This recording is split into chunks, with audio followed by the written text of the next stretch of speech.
Eu quero rapidinho falar, enquanto abre lá em João capítulo 9, enquanto isso eu queria muito fazer propaganda da nossa escola, bem rapidinho, tá? Tem sido um tempo precioso, muito bom que Deus está fazendo na segunda-feira aqui, e a gente está se encaixando, né? Porque nós não temos tanto espaço físico, então a gente está se aperfeiçoando até em relação aos horários, ao mesmo tempo que a gente está aprendendo aqui, o pessoal do Teams está fazendo uma bagunça lá em cima, no bom sentido, né?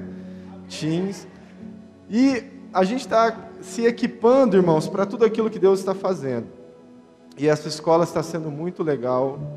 E eu gostaria de te convidar a fazer parte. Então, no final, você passa ali, dá o seu nome, e a gente vai estar entrando em contato com você, porque nós queremos aperfeiçoar tudo que Deus está fazendo na nossa vida. Amém? Você encontrou João capítulo 9 na sua Bíblia? É muito importante, queridos, a gente entender que nós precisamos reconhecer que Deus nos deu uma identidade. Todos nós que estamos aqui fomos criados para que nós pudéssemos ser alguém em Cristo Jesus. Todos nós fomos chamados para fazer algo em Deus. Nós temos um destino, nós temos um propósito, nós temos algo estabelecido no céu para as nossas vidas. Concorda comigo ou não? Olha para a pessoa do seu lado e fala: você foi chamado para algo incrível. Só que muitas vezes nós temos sido roubados daquilo que Deus quer fazer nas nossas vidas. Tem sido arrancado de nós a nossa, quem sabe, maior força que nós temos em Deus, que é saber quem nós somos e a nossa identidade. E nós vamos ler um texto que fala muito, ele tem uma abrangência muito grande, mas ele vai falar muito sobre um aspecto que Deus tem falado muito ao meu coração nesse tempo, que é um dos maiores inimigos da igreja hoje, que é a religião, a religiosidade.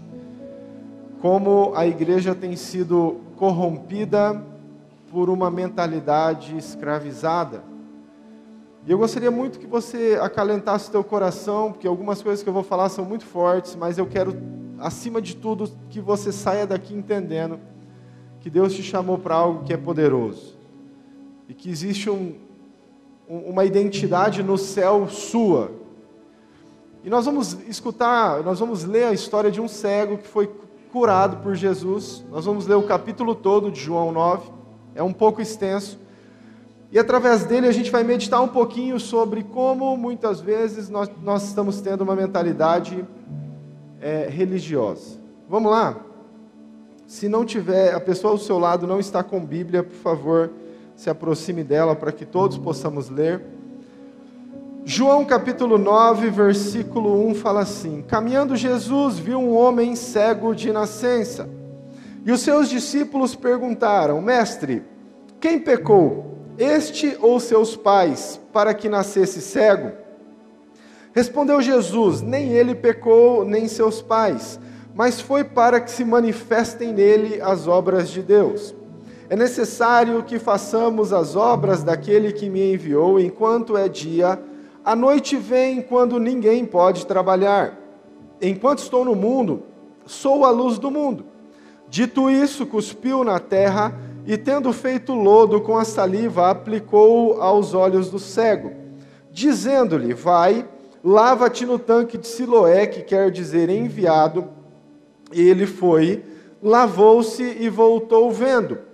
Então os vizinhos e os que dantes o conheciam de vista como mendigo, perguntavam: não é este o que estava assentado pedindo esmolas? Uns diziam: é ele. Outros: não, mas se parece com ele. Ele mesmo, porém, dizia: sou eu. Perguntaram-lhe, pois, como te foram abertos os olhos? Respondeu ele: o homem chamado Jesus fez lodo, untou-me os olhos e disse-me: vai ao tanque de Siloé e lava-te. Então fui, lavei-me e estou vendo. Disseram-lhe, pois, onde está ele? Respondeu: não sei. Levaram, pois, aos fariseus o que dantes fora cego, e era sábado, o dia em que Jesus fez o lodo e lhe abriu os olhos. Então os fariseus, por sua vez, lhe perguntaram: como chegar a ver? Ao que lhes respondeu: aplicou lodo aos meus olhos, lavei-me e estou vendo. Por isso, alguns dos fariseus diziam: esse homem não é de Deus, porque não guarda o sábado. Diziam outros: como pode um homem pecador fazer tamanhos sinais? E houve discussão entre eles. De novo perguntaram ao cego: que dizes tu a respeito dele, visto que te abriu os olhos? Que é profeta, respondeu ele. Não acreditaram os judeus que ele fora cego e que agora via, enquanto não lhes chamaram os pais. E interrogaram: e é este o vosso filho, de quem dizeis que nasceu cego? Como, pois, vê agora? Então os pais responderam: sabemos que este é nosso filho e que nasceu cego, mas não sabemos como vê agora. Ou quem lhe abriu os olhos também não sabemos. Perguntai a ele: idade tem? Falará de si mesmo. Isso disseram seus pais porque estavam com medo dos judeus, pois estes já haviam assentado que, se alguém confessasse ser Jesus o Cristo, fosse expulso da sinagoga. Por isso é que disseram os pais: ele tem idade, interrogai-o. Então chamaram pela segunda vez o homem que fora cego e lhe disseram: dá glória a Deus, nós sabemos que este homem é pecador. Ele retrucou: se é pecador, não sei. Uma coisa eu sei, eu era cego e agora vejo. Perguntaram-lhe, pois: que te fez ele? Como te abriu os olhos? Ele lhes respondeu: já vos disse, e não atendestes. Por que quereis ouvir outra vez? Porventura quereis vós também tornai-vos seus discípulos? Então o injuriaram e lhe disseram: discípulo dele és tu, mas nós somos discípulos de Moisés. Sabemos que Deus falou a Moisés, mas este nem sabemos de onde é. Respondeu-lhes o homem: nisso é de estranhar que vós não sabeis de onde é, e contudo me abriu os olhos. Sabemos que Deus não atende a pecadores, mas pelo contrário, se alguém teme a Deus e pratica sua vontade, a este atende. Desde que há mundo, jamais se ouviu que alguém tenha aberto os olhos a um cego de nascença. Se este homem não fosse de Deus, nada poderia ter feito. Mas eles retrucaram: tu és nascido em pecado e nos ensinas a nós? E o expulsaram. Ouvindo Jesus que tinham expulsado, encontrando-o, lhe perguntou: crês tu no Filho do Homem? Ele respondeu e disse: quem é, Senhor, para que eu nele creia? E Jesus lhe disse: já tens visto, e é o que fala contigo. Então afirmou ele: creio, Senhor, e o adorou. Prosseguiu Jesus: eu vim a este mundo para juízo, a fim de que os que não veem vejam, e os que veem se tornem cegos. Alguns dentre os fariseus que estavam perto lhe perguntaram: acaso também nós somos cegos? Respondeu-lhe Jesus: se fosseis cegos, não teríeis pecado algum. Mas porque agora dizeis, nós vemos, subsiste o vosso pecado.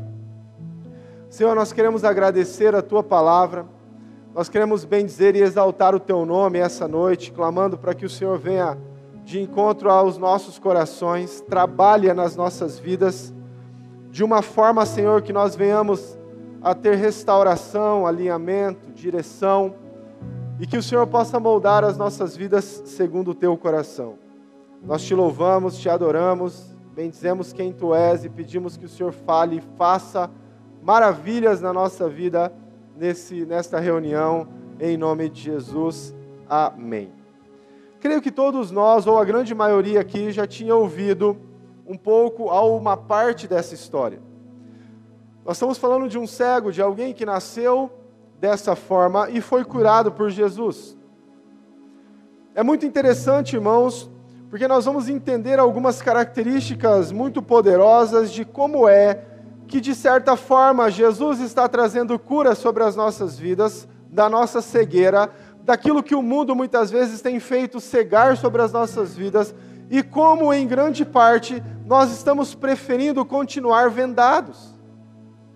A pergunta que os fariseus, os doutores da lei, fizeram para a família dele, que está no verso, deixa eu encontrar, 19, fala assim: como, pois, vê agora? É o título para a gente poder entender o que eu quero falar hoje. É a forma que o mundo tem questionado, e às vezes é a forma que a própria igreja tem questionado, muitas pessoas que estão sendo curadas da sua cegueira, e estão vivendo uma vida fora da religiosidade.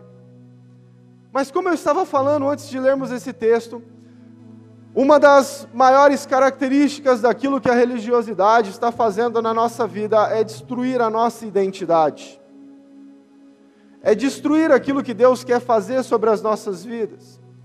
Muitos de nós não estamos entendendo o propósito de Deus sobre nós não estamos conseguindo discernir aquilo que Deus quer fazer nas nossas vidas, e nós estamos sucumbindo, a gente está aceitando viver uma vida monótona, nós estamos aceitando viver uma vida de qualquer forma, sem alinharmos o nosso coração àquilo que Deus realmente quer de nós. Então a gente aceita, domingo após domingo, semana após semana, vivermos uma vida medíocre, desculpa a expressão dessa forma, mas sem sentido, sem destino traçado, fazendo as mesmas coisas, agindo do mesmo modo. E muitos de nós estamos sendo cegados novamente pela religião, por doutrinas ensinadas por homens, por falas que martelam a nossa mente, que quem sabe nos ensinaram há anos atrás. E como estes fariseus, a religião está tentando confundir a nossa mente, confundir a nossa identidade, dizer que na verdade não somos aquilo que a palavra fala ao nosso respeito. E na verdade ela está falando que nós somos aquilo que a palavra não diz ao nosso respeito. E ao invés de vivermos uma vida de excelência ministerial, familiar, de emoções saradas, curadas, nós estamos vivendo uma vida conturbada, uma vida de derrotas, uma vida de lutas perdidas, porque nós não estamos conseguindo aceitar em nosso coração aquilo que Deus quer. E em muitos dos casos, é a religião que está destruindo a imagem que nós temos ou devemos ter em Deus. O destino que foi traçado a nós. Porque muitas vezes nós estamos preferindo ouvir as pessoas e aquilo que elas têm a dizer do que aquilo que a palavra está falando. Quantos de nós estamos aqui, quando não olhamos no espelho, nós vemos um derrotado, um medroso, alguém incapaz de fazer alguma coisa, alguém que não consegue, alguém que está preso, alguém que está doente, alguém que é medíocre, alguém que é pobre. E nós estamos vivendo uma condição diante de uma situação que nos foi imposta por um sistema que não quer que a gente seja aquilo que Deus quer de nós. Enquanto a palavra está falando que nós somos nação santa, sacerdócio real, povo de propriedade exclusiva, nós estamos olhando no espelho, ou nós estamos considerando a nossa vida como pobres, incapazes e imperfeitos. E eu creio que boa parte disso se dá a uma mentalidade religiosa que nós cultivamos todos os dias, em que Jesus está querendo curar as nossas cegueiras, mas nós estamos escutando homens como esse que estavam com cego, dizendo que a gente tem que agir de tal forma, dizendo que a gente tem que ser de tal jeito, dizendo que a gente tem que fazer tal coisa. Sabe o que é interessante, amado? Abra a tua Bíblia em Efésios, deixa marcado, João, por favor.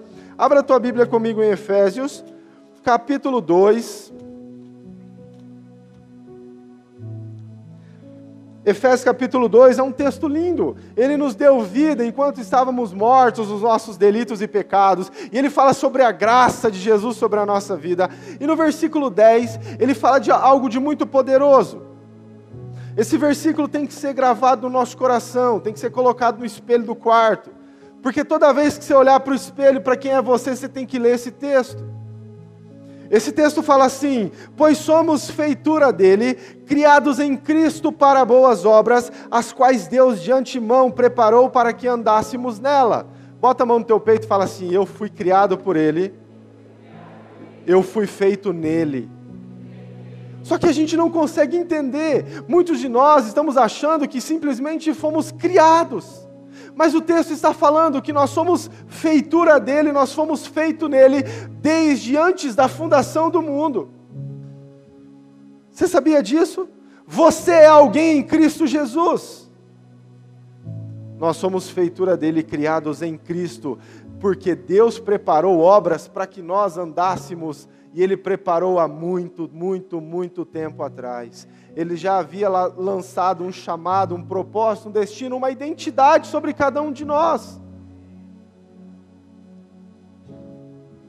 E o diabo, não obstante a isso, ele começa a infernizar as nossas vidas através de dogmas e sistemas que têm tirado a nossa real identidade do céu.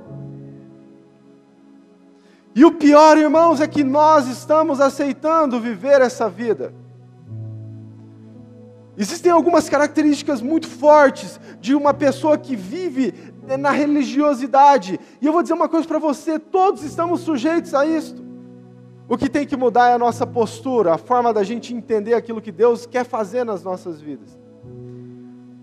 Existem características, volta para João 9, existem características que demonstram o que a religião ou como a religiosidade trata as nossas vidas. Primeiro, versículo 2, João 9, versículo 2 fala assim: e os seus discípulos perguntaram: mestre, quem pecou, este ou seus pais, para que nascesse cego?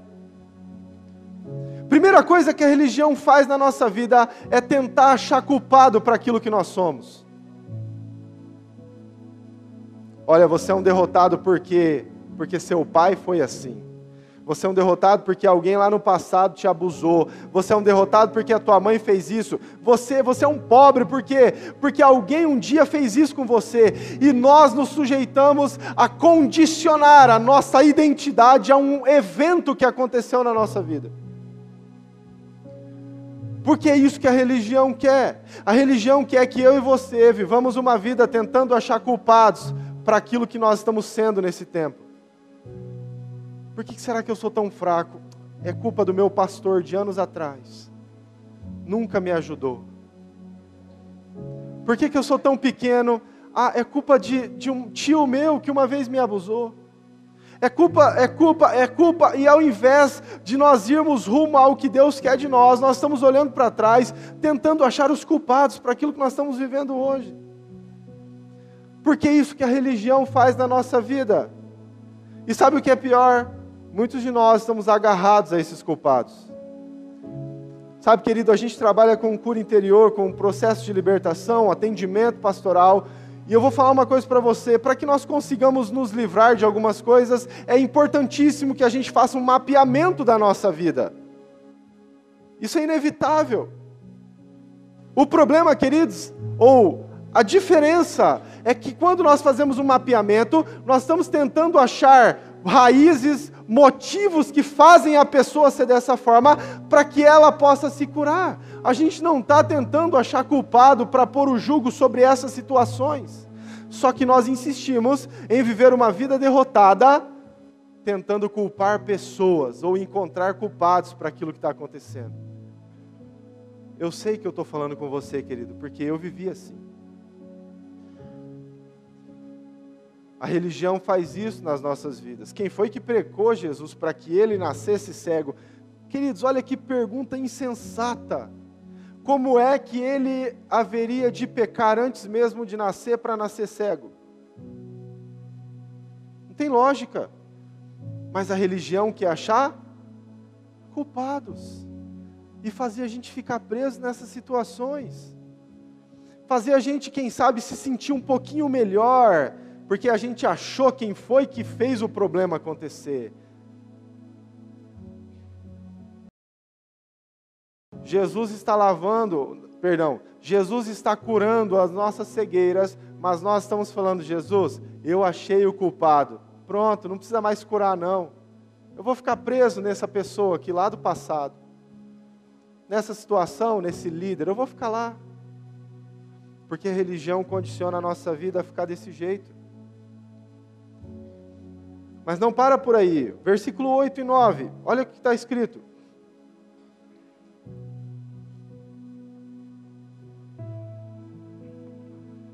Então os vizinhos e os que de antes conheciam de vista, como mendigo, perguntavam: não é este o que estava sentado pedindo esmolas? Uns diziam: é ele. Outros: não, mas se parece com ele. Ele mesmo dizia: sou eu. Uma das coisas que a religião faz na nossa vida é a gente duvidar de quem a gente é. E ela joga isso de uma forma para a gente não crer naquilo que nós podemos ser. Preste atenção aqui em mim, amado. Muitos de nós estamos vivendo uma dúvida de quem nós realmente somos, porque nós estamos olhando conforme a religião nos vê. A religião está falando: quem é essa pessoa? Parece muito aquele mendigo que estava lá, mas não é não. Não é. Parece muito aquela pessoa que a gente viu há 1 ou 2 horas atrás, que estava pedindo esmola, mas não. Não pode acontecer mudança na vida dessa pessoa. É isso que a religião fala ao nosso respeito. Eu não aceito que ele deixe de ser um mendigo, porque ele nasceu desse jeito. Não é aquele homem, não é. Não é aquela pessoa. E é interessante que versículos 15 e 16, eu vou ser bem rápido para a gente falar tudo. Versículos 15 e 16 de João 9. Então os fariseus, por sua vez, lhe perguntaram: como chegar a ver? Ao que lhe respondeu: aplicou lodo aos meus olhos, lavei-me, estou vendo. Por isso alguns dos fariseus diziam: esse homem não é de Deus, porque não guarda o sábado. Diziam outros: como pode um homem pecador fazer tamanhos sinais? E houve discussão entre eles. A religião, a religiosidade distorce quem nós somos, mas ela também faz a gente duvidar de quem Jesus é. A religião apaga na nossa mente ou distorce a nossa visão de entender quem Jesus é na sua essência. E eu vou dizer uma coisa para você, amados: muitos de nós estamos vivendo uma vida entendendo que nós somos cristãos, mas duvidando daquilo que Jesus pode fazer. Quantos aqui creem que Jesus pode fazer milagres? Todos nós levantamos a mão, mas se eu pedir para você ir lá orar para acontecer o milagre, você duvida. Porque no fundo a gente não crê que Jesus pode fazer. A gente conhece histórias de que Ele fez. Sabe o que faz isso? A religião na nossa mente, dizendo que você é fraco, incapaz. Quantos de nós já desistimos de orar por pessoas que nós amamos, que ainda não estão conosco aqui, porque a gente não acredita que Ele pode mudar? E é muito forte isso, irmãos, porque o versículo 18 fala assim: não acreditaram os judeus que Ele fora cego e que agora via.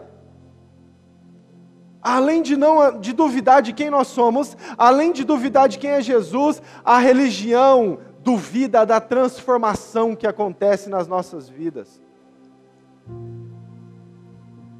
Eles não acreditaram que aquele homem era cego. É como se eles estivessem falando: você é cego, acho que você brincou com nós a vida inteira. Eu acho que você enxergava e ficou mentindo, para um dia você falar que enxerga. Porque a religiosidade distorce o trabalhar de Deus nas nossas vidas.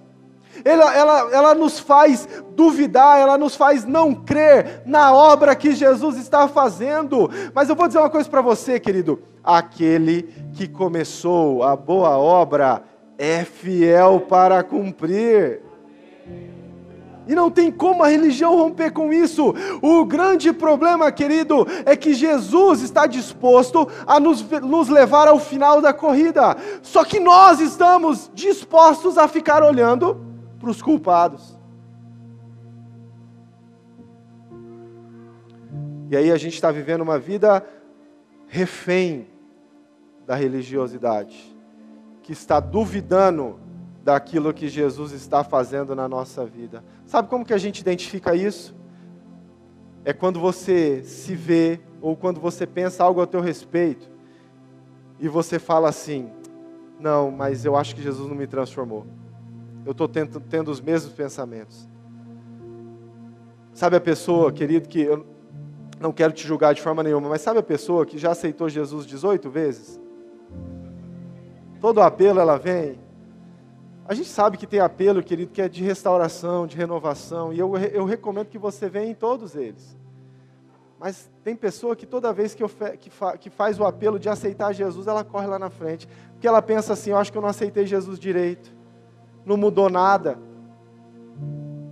não apareceu um anjo lá no meu quarto, e tocou a minha mente para que eu pudesse ter uma mente nova, não mudou nada. Não, o pastor está fazendo apelo, eu vou lá de novo, eu não me converti direito.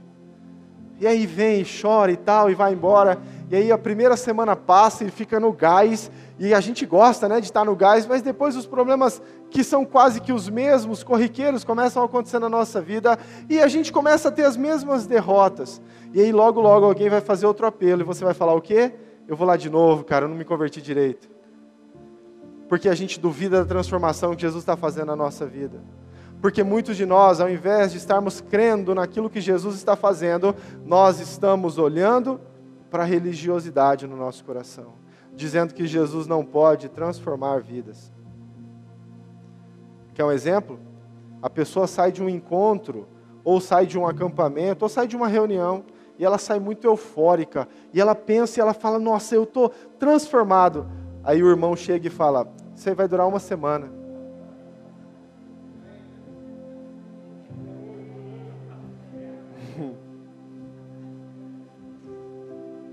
É ou não é? Não, isso é passageiro, querido. O Espírito Santo, ele é temporário. E nós não estamos confiando naquilo que Deus está fazendo. E nós estamos duvidando da transformação que Jesus é e pode ser nas nossas vidas. Não acreditaram que ele era cego e foi curado. Não acreditaram na transformação que aconteceu na vida daquele homem. Amado, é isso que a religião faz nas nossas vidas. Ela não acredita que Jesus pode. E eu vou dizer uma coisa para você. Muitas vezes você vai celebrar e vai estar feliz com as obras que Jesus vai estar fazendo na sua vida, e muitas pessoas ao seu lado vão estar falando, não, isso aí não é nada. Isso é só uma emoçãozinha. E o pior de tudo é que muitos de nós aceitamos essas falas. E aí os problemas vêm, as situações acontecem, a gente fala assim, aquele irmão tinha, Jesus não pode me mudar. Jesus não pode me transformar. Para poder contestar, esses homens chamaram os pais daquele cara. O homem tinha nascido cego, foi curado, e ninguém estava acreditando, a religião não consegue acreditar no milagre de Jesus, então eles resolveram chamar os pais. E aqui entra uma outra característica da religião, que nós precisamos tomar muito cuidado, porque essa é muito sutil. A religiosidade destrói famílias. A religiosidade acaba com a estrutura familiar. Versículo 18, no finalzinho, fala assim, enquanto não lhes chamaram os pais. Olha só, eles apelaram para a família do cara. Verso 19, e os interrogaram, este é o vosso filho, de quem dizeis que nasceu cego? Como, pois, vê agora? E aí a família respondeu, versículo 20, então os pais responderam, sabemos que é nosso filho, e que nasceu cego, mas não sabemos como vê agora. Ou quem lhe abriu os olhos também não sabemos. Perguntai a ele, idade tem, falará de si mesmo.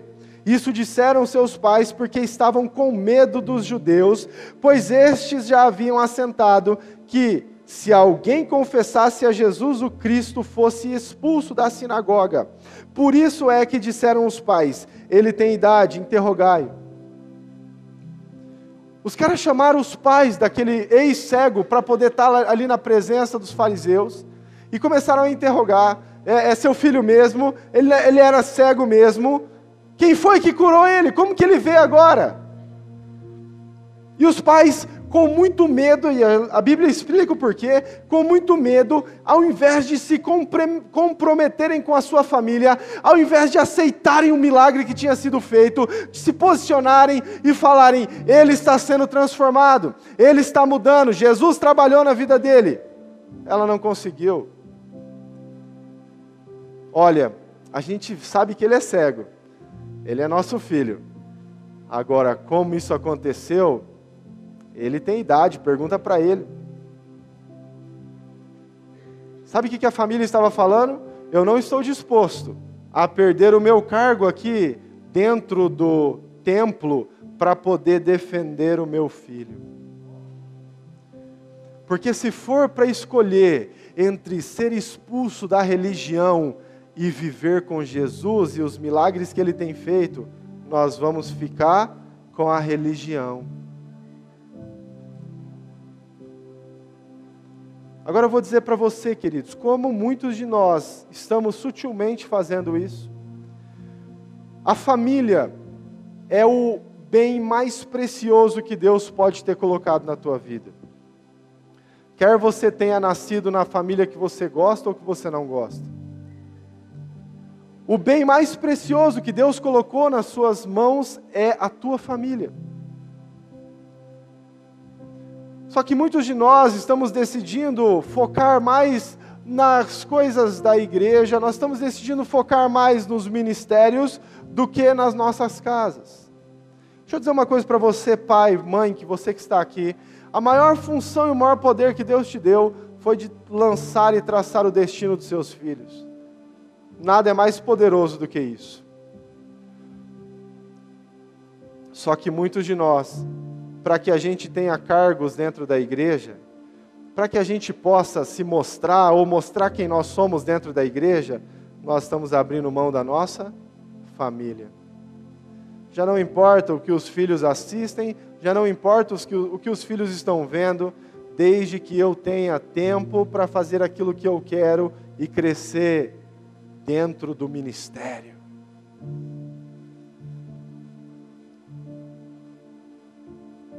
A religião está destruindo famílias. Nós estamos deixando de lado, para que nós possamos ter cargos maiores dentro do contexto cristão, estamos deixando a nossa família de lado.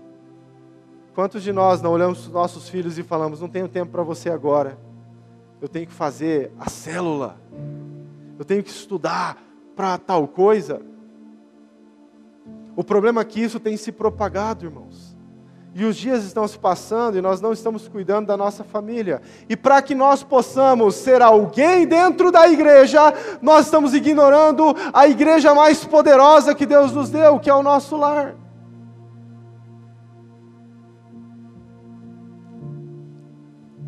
Porque ao invés de defender o seu filho e proteger e crer naquilo que havia acontecido, os pais dele decidiram ficar do lado da religião.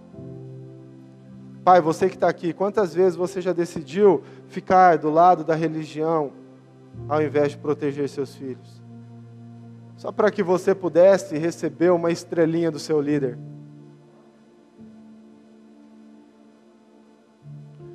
E nós nos comprometemos e todos os dias, e a gente tem que estar envolvido com a obra, porque senão a gente desvia, e isso vai, e a gente se esquece de cuidar da nossa família. E a religião está conseguindo aquilo que ela quer.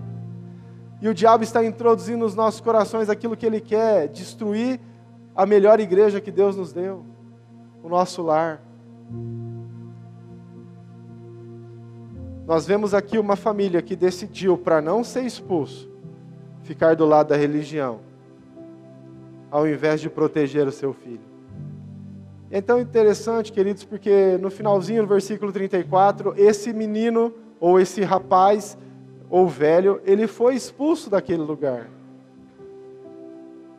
Ou seja, uma família foi destruída porque pais não se posicionaram, porque preferiram ficar na religião, ao invés de crer naquilo que Jesus havia feito.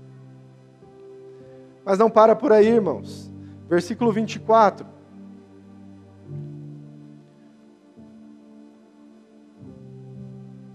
Então chamaram pela segunda vez o homem que fora cego e lhe disseram: Dá glória a Deus. Nós sabemos que este homem é pecador. A religião faz você dar glória ou glorificar aquilo que ela não conhece. A maior glória que já pisou na terra foi Jesus. A consumação daquilo que Deus tinha para nós, a excelência do poder, a personificação de Deus, a glória de Deus estava sobre a face da terra de uma forma intensa e pessoal. E aqueles fariseus estavam falando, dá glória a Deus. Ao invés da religião, ou ao invés dos fariseus estarem falando, olha, vai lá, se lança aos pés de Jesus, o adora. Ela estava falando, dá glória a Deus. Porque a religião nos ensina a adorar e glorificar aquilo que ela não conhece. E aí, irmãos, para a gente poder crer naquilo que Deus está fazendo, a gente tem que ter algum tipo de manifestação, senão Deus não está ali. E aí a gente, se não arrepiar, Deus não falou. E aí tem um culto, querido, que você está na frente do ar-condicionado. E aí o ar-condicionado sopra, e aí você arrepia e fala o quê? Deus está nesse lugar. Não, querido, foi o vento frio. Sabe por quê? Porque a religião condiciona a nossa mente a entender que para que Deus possa estar ou falar, alguma coisa precisa acontecer. Olha para a pessoa do seu lado e pergunte a ela, o que é fé? O que é fé, irmãos? Responde para essa pessoa, abre Hebreus capítulo 11, versículo 1, que você vai entender. Anota aí, não precisa abrir não. Sabe o que esse versículo fala, irmãos? Ora, a fé é a certeza do que não se... é a convicção de fatos que se esperam. Fé não é sentir arrepio. Fé não é ver nada de extraordinário acontecer. Fé é você crer que Ele está fazendo e dar glórias a Ele mesmo que nada aconteça. Só que a religião está interferindo na nossa fé. E muitos de nós achamos que Deus não está fazendo, não está falando, não está trabalhando, porque a gente não sente nada. E a Bíblia não se cansa de falar, não dormita aquele que te guarda. Ele é a nossa esperança, é a nossa fortaleza. E a gente está lá, não vejo Deus. Nada acontece. Faz quantos anos que eu não sinto arrepio? E tem gente, irmãos, que quer explicar o arrepio. Olha, se for de cima para baixo é Deus, se for de baixo para cima, aí você estranha.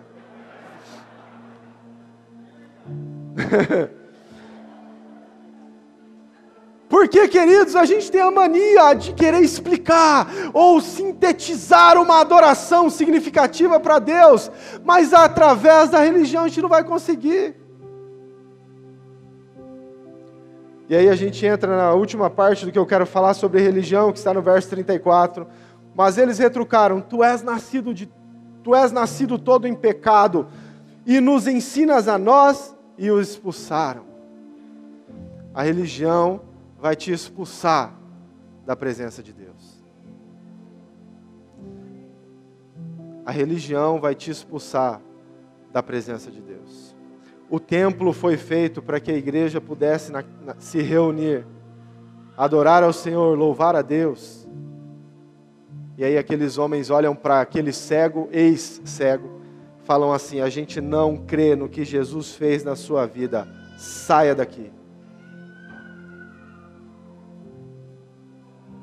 E nós estamos aceitando viver uma vida na religião, naquilo que as pessoas falam, naquilo que as doutrinas estão dizendo. Quantos de nós não estamos presos em coisas que nos falaram lá no passado? Olha, querido, se você fizer tal coisa, Deus não vai gostar de você. Eu passei por 2 conversas essa semana bem interessantes com amigos que estão fora. E eu acho que hoje uma das coisas mais difíceis de se aceitar ou de se trabalhar na nossa vida é o efeito do que a religião faz. Quantos de nós estamos vivendo condicionados a estruturas dogmáticas, ou seja, a dogmas que nos ensinaram, falando que Deus só aceita adoração se for de tal forma, falando que se a gente usar tal tipo de coisa, ou fazermos de tal forma, Deus não vai aceitar.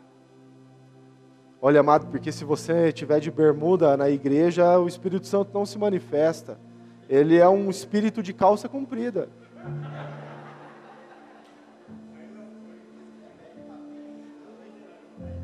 Sabe por que eu estou falando isso, irmãos? Não é para você rir. É porque muitos de nós acreditamos nisso.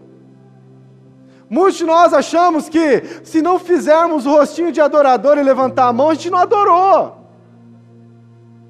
Ou não é? Não, na hora da canção você tem que expressar. Faz cara de dor. Porque a religião condiciona a nossa mente a isso. E ao invés, irmãos, de vivermos uma vida de adoração, a gente expressa uma adoração, quem sabe a gente nem está vivendo. Porque quando o problema vem, ao invés de adorar, a gente reclama. Mas fazer carinho a gente sabe. Pôr a mão no peito e levantar a outra. Não estou falando para você não fazer isso, querido. Faça. Expresse a sua adoração, mas que ela esteja dentro de você antes. Colossenses capítulo 2, a gente vai ler. Abre comigo esse texto, deixa marcado o João 9, vamos lá para Colossenses. Colossenses capítulo 2, versículo 8.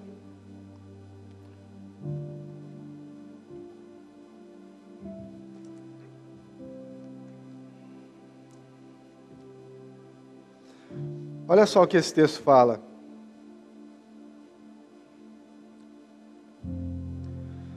Presta bastante atenção nesse texto. Fala assim, olha, cuidado. Repete comigo, cuidado.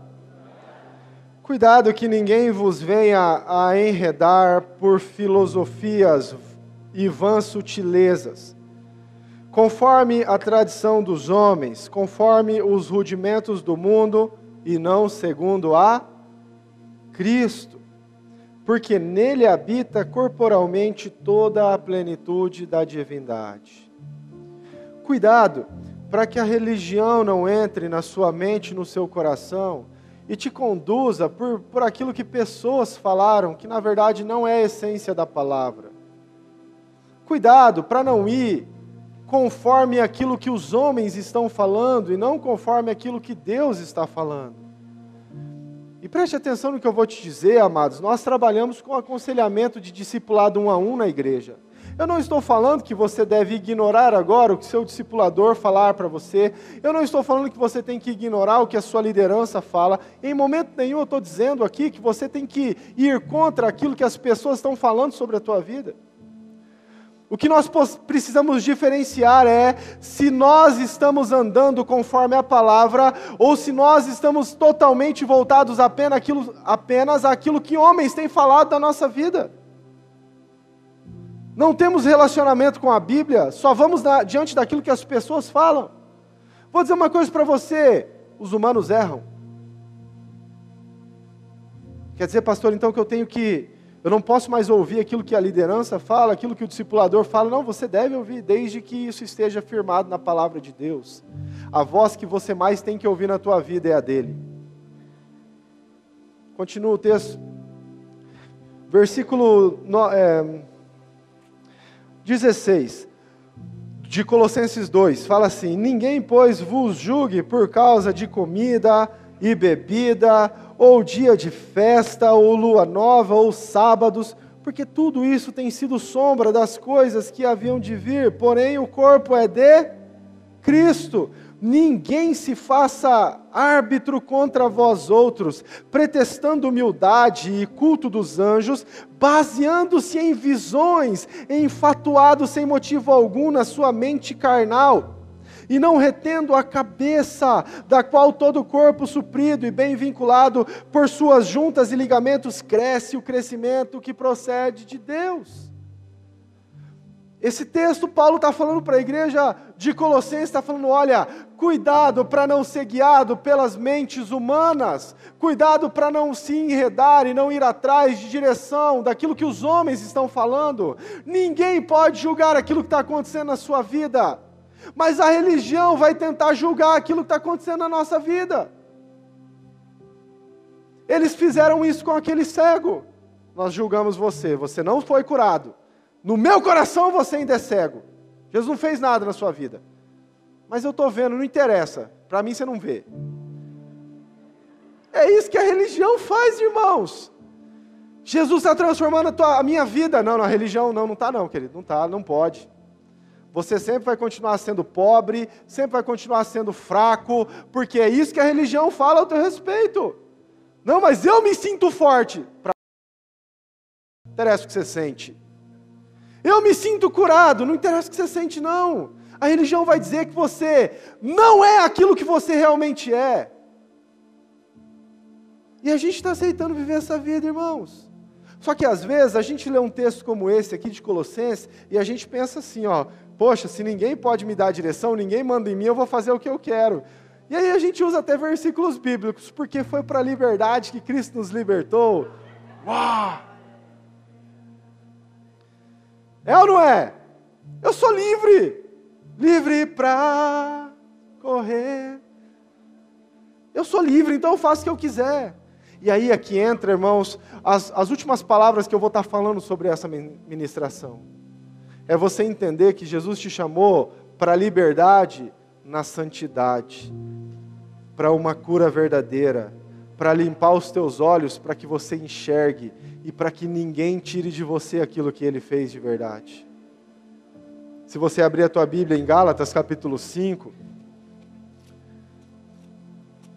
Gálatas capítulo 5, é antes de Colossenses, Gálatas capítulo 5, versículo 13, fala assim, porque vós, irmãos, fostes chamados à liberdade, porém não useis da liberdade para dar ocasião à carne, sedes antes servos uns dos outros pelo amor. Ele te chamou para a liberdade, yes, Ele te fez livre, Ele fez você enxergar quem você é de verdade, agora você entende seu destino, mas não é simplesmente para você fazer o que quer. Peraí, pastor, mas então não é liberdade? Querido, eu não vou conseguir te explicar, mas Ele chamou você para ver uma vida de santidade. Não deis lugar à carne pela liberdade que você tem, pelo contrário, sirvam uns aos outros em amor. Olha para a pessoa do seu lado com um olhar de amor. Como que é o olhar de amor? Não precisa fazer biquinho não, irmão. Olhar de amor faz biquinho.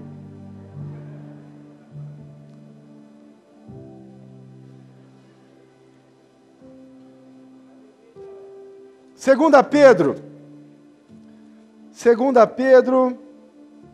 Pedro, capítulo 2, versículo 16. 1 Pedro 2,16 fala assim, como livres que sois, faz um yes aí, yes. Como livres que sois, não usando todavia a liberdade por pretexto para malícia. Em algumas versões vai estar escrito, para dar lugar à carne. Vivendo como servos de Deus. E aqui está a diferença entre entendermos a religião e Jesus. Volta lá para João. A religião nos trata dessas formas que eu te falei. Agora, como é que Jesus nos trata? Primeira coisa que Jesus faz, está no versículo 5. Ele fala, enquanto estou no mundo, sou a luz do mundo. Dito isso, cuspiu na terra, tendo feito lodo com a saliva, aplicou aos olhos do cego, dizendo-lhe, vai, lava-te no tanque de Siloé, que quer dizer enviado. Ele foi, lavou-se e voltou. Deixa eu te fazer uma pergunta, ele foi curado quando Jesus pôs o lodo? Não. Quando que ele foi curado? A Bíblia fala que o tanque, a palavra Siloé significa o enviado, né? Mas deixa eu te falar uma coisa, o que ele precisou para lavar o seu rosto? Água. Água para nós representa a... Sabe o que Jesus está falando? Ele está falando dele mesmo. Ele está falando, você quer enxergar? Você quer destruir a religião na tua vida? Você está cansado de ser cego? Na verdade, você nasceu assim. Eu vou te dar uma dica. Vá lá no tanque, no enviado, pegue a água e limpe seus olhos. Quer romper contra a religião na tua vida? Está aqui o segredo. Sabe por que a gente continua cego? Porque a gente não lê a palavra. Tem muitas pessoas que encontraram Jesus, Jesus fez o lodo, colocou nos olhos dele, mas ao invés dele ir para a palavra, ele está abrindo o olho quando ainda tem terra. E ele ainda reclama com Jesus e fala, não estou enxergando nada, Jesus. Está cheio de terra. E Jesus está falando, vá para a palavra, lave os teus olhos com as águas do enviado. Lave os teus olhos com a água que Ele está dando para nós, que é a sua palavra de vida. Você quer romper com a religiosidade na tua vida? Vá para a palavra de Deus. Jesus nos trata dessa forma, Ele nos dá direção. Ele fala, eu estou fazendo a minha parte, mas você precisa fazer a minha parte é fazer o lodo e colocar nos teus olhos, a sua é ir até o enviado e lavar os teus olhos. Mas muitos de nós estamos parando na metade do caminho. A gente reclama que o tanque é longe. É ou não é? Nossa, que luta, como está difícil, e não aguento mais, e eu acho que eu vou desistir, o tanque é muito longe. A gente reclama que a água está suja, cara, está com lodo na cara, está reclamando da água suja. Não, eu não consigo. Essa palavra é muito difícil. Pastor do céu, olha, quando eu leio a Bíblia eu não entendo nada. Você sabia que isso é um sofisma que foi colocado na tua mente? Desculpa falar desse jeito, irmãos, mas é um sofisma dizendo para você que você é burro. Por favor, continue me amando. Porque você lê a Bíblia e não entender nada, é como se você estivesse aceitando uma condição na tua vida. Eu não consigo entender, eu sou um burro. Só que, na verdade, muitos de nós usamos essa desculpa para defender a nossa preguiça. E a gente quer lavar os nossos olhos e recebermos a cura, mas a gente não quer a água. Jesus nos dá a direção. Enquanto a religião está tentando achar culpados, enquanto a religião está ignorando o que Jesus está fazendo, Jesus está falando, vá para a palavra, lá você vai entender tudo. Lá você vai conseguir enxergar, lá você vai conseguir romper com a religião, com a religiosidade na sua vida. A segunda coisa que Jesus faz, ou que acontece na nossa vida, versículo 30, de João 9. O versículo 30 fala assim, respondeu-lhe o homem, nisso é de estranhar que vós não saibais de onde é, e contudo me abriu os olhos. Sabemos que Deus não atende a pecadores, mas pelo contrário, se alguém teme a Deus e pratica a sua vontade, a esse atende. Desde que há mundo, jamais se ouviu que alguém tenha aberto os olhos a um cego de nascença. Se este homem não fosse de Deus, nada poderia ter feito. Quando Jesus entra na nossa vida e nós damos liberdade, uma das primeiras coisas que nós vamos fazer é confrontar a própria religião. Ele começou a pregar para esses caras. Ele falou assim, por que vocês estão me perguntando de novo? Vocês querem se tornar discípulo deles? De Jesus? Porque eu vou dizer uma coisa para você, nunca ninguém fez isso por mim, nunca ninguém fez isso por ninguém. Ele curou alguém que jamais havia tido na história, alguém que foi curado. E eu estou do lado dele. E ele começa a confrontar aqueles homens que eram conhecidos como os doutores da lei, os fariseus, os estudiosos da Torá. Além de Jesus limpar a nossa cegueira, Ele nos ajuda a confrontar. Hoje, muitos de nós estamos precisando confrontar a religião na nossa vida. Está na hora de dizer, você não manda mais aqui. parte, vai procurar a tua turma e se posicionar, irmãos. E confrontar muitos casos, você vai ter que dizer para pessoas que muitas vezes estão te jogando para baixo, que na verdade Jesus está transformando a sua vida sim.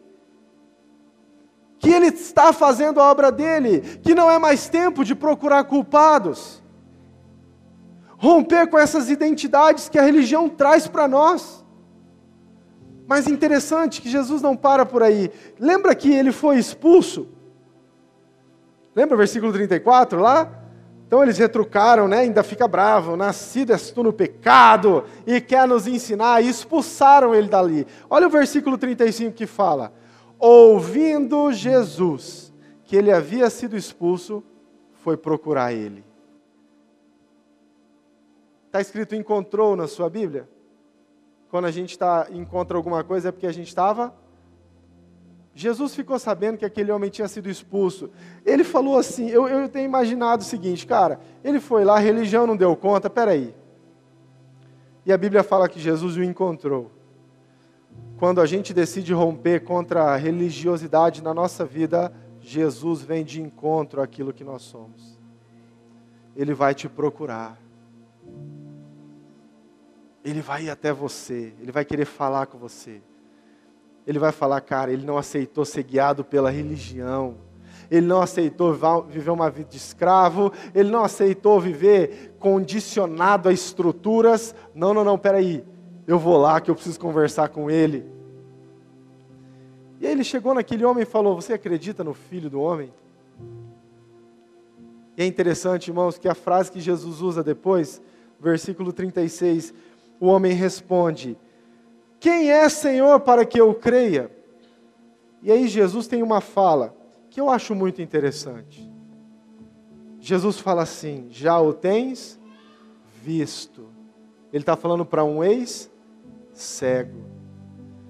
Jesus está confirmando, está falando, eu fiz a obra na tua vida, você já viu. Estou aqui.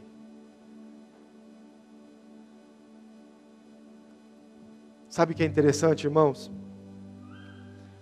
Além de Jesus nos procurar, Ele começa a se revelar a nós.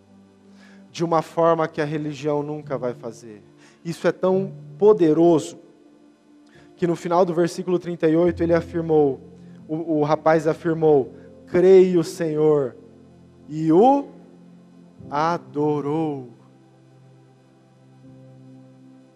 Lá atrás, a religião estava obrigando esse mesmo homem a glorificar a Deus, a adorar alguém que eles não conheciam.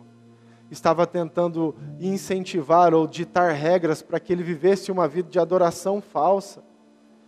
Mas quando a gente tem um encontro com Deus, queridos, a adoração é instantânea, é natural, ela flui.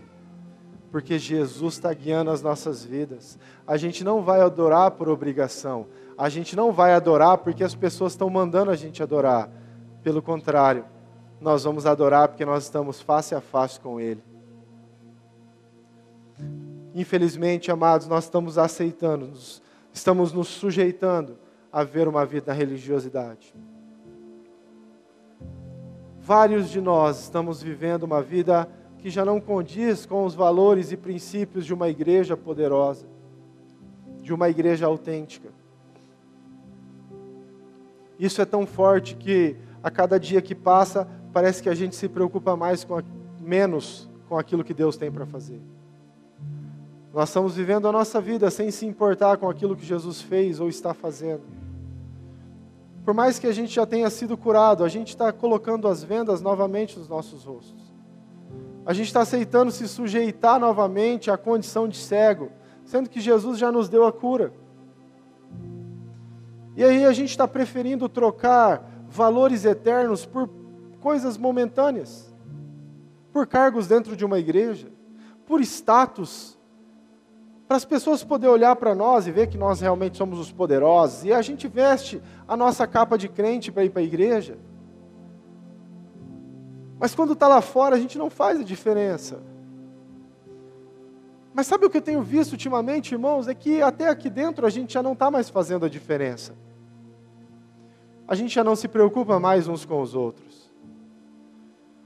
Nós estamos estudando na escola sobre os 4 alicerces fundamentais da igreja primitiva, que devem fazer parte da nossa vida. Eu vou terminar falando sobre isso. E lá fala sobre 4 princípios fundamentais da igreja. Fala sobre a doutrina dos apóstolos, palavra de Deus, fala sobre a comunhão, fala sobre as orações e fala sobre o partir do pão. É interessante que nós muitas vezes acreditamos que o partir do pão, no contexto daquilo que estava acontecendo, eram as pessoas sentarem em volta de uma mesa, cortar o pão e entregar para o outro, né? Vamos comer pão junto aqui. Mas não é isso que a palavra está dizendo. Você sabe qual foi a primeira vez que a palavra pão apareceu na Bíblia? Pergunta para a pessoa do seu lado aí, quando foi? Quem está fazendo a escola sabe, a gente já falou disso. Gênesis capítulo 3, anote aí, não precisa abrir não, senão não vai dar tempo. Deus está dando uma exortada em Adão, Eva, e ele está falando, e ele fala para Adão assim: olha, Adão, do suor do teu esforço comerás o teu... Deixa eu te perguntar, será que tinha árvore de pão? A gente está falando de um jardim. Será que Deus trazia um pão do forno do céu todos os dias para Adão? Nós estamos falando de um jardim, o homem estava num jardim. Não seria mais fácil para ele entender: do suor do teu trabalho, do teu esforço, comerás a tua maçã? Mas Deus usou essa expressão pão, e eu acredito que Adão podia muito bem ter falado: mas Deus, pão? Conheço melancia, melão, pão? Sabe o que Deus estava querendo dizer naquela situação para Adão? Ele estava falando: olha, você vai ter que se sustentar com o esforço do teu trabalho. O pão representa sustento. Deixa eu dizer uma coisa para você. Quando na igreja primitiva fala que eles estavam partindo o pão, não fala que eles simplesmente estavam comendo o pão juntos, mas fala que eles estavam dispostos a dar o seu sustento para que a necessidade de outras pessoas fossem atendidas.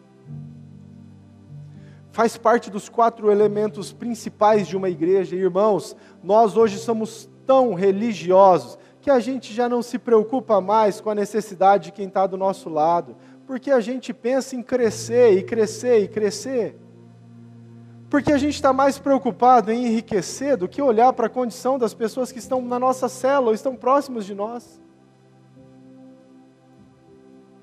Eu falei de manhã, queridos, que eu tenho dificuldade muito grande de vender coisas. Tudo que eu tenho, no momento não estão mais sendo úteis para mim, eu dou. Eu não consigo aceitar o fato de vender. Não estou falando mal, se você faz isso, faça, é o que estiver no teu coração.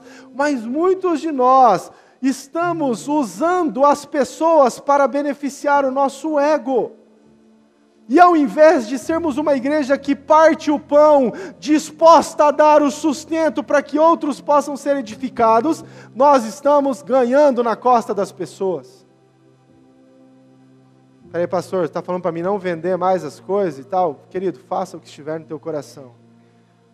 Mas que a gente precisa restaurar urgentemente isso, nós precisamos. Muitas pessoas estão mais preocupadas com as músicas que os outros escutam, ou com aquilo que eles estão fazendo, do que com a necessidade das pessoas que estão passando. E a gente está querendo ditar regras. Se você escutar isso, você vai para o inferno. Se você fazer isso, Deus não vai se agradar.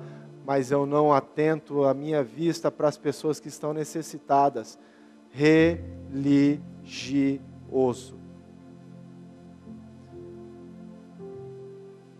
Nós não estamos mais conseguindo ser uma igreja excêntrica que cuida uns dos outros, que está disposto a dar o sustento para que outras pessoas sejam edificadas. E a gente acha isso normal. Não, vamos ficar rico, vamos crescer, vamos arrebentar com tudo. O importante é eu, o importante é eu. Se tiver que pisar no meu irmão, eu piso. A gente está junto, mas na hora de pisar nós estamos juntos, eu piso também. E nós não nos importamos mais com as pessoas. Acaba o culto, a gente vai dormir na nossa cama gostosa e a gente nem se preocupa se alguém está precisando de alguma coisa. A gente dá um abraço forte, e abraçar é muito importante, irmãos, mas muitos de nós não ligamos se a pessoa está bem ou não, porque a religião está conduzindo a nossa mente a crer que nós precisamos só alimentar o nosso ventre e que os outros, cada um com seu problema. Religiosos. Não estamos mais dispostos a lutar a luta dos nossos irmãos. Religiosos. Eu não estou falando isso, amado, para que você se sinta julgado ou culpado. E se você está se sentindo, eu também estou. Mas nós precisamos mudar a nossa mente urgentemente. Porque Jesus nos ensinou que nós deveríamos cuidar uns dos. Ele mesmo não tinha onde reclinar a cabeça. Pelo contrário, ele decidiu entregar toda a sua vida. Pastor, tinha gente que sustentava ele? Tinha. Mas ele não ficava preso no seu sustento. Ele dava o máximo que ele podia para que as pessoas fossem libertas, para que as pessoas tivessem destino traçado, para que o Evangelho chegasse até nós. E não parou nele, porque Pedro fez a mesma coisa, Paulo fez a mesma coisa, vieram avivalistas depois que fizeram a mesma coisa, e hoje nós temos esse Evangelho que rompe contra a religião, que nos tira a cegueira, mas nós estamos preferindo olhar somente para nós.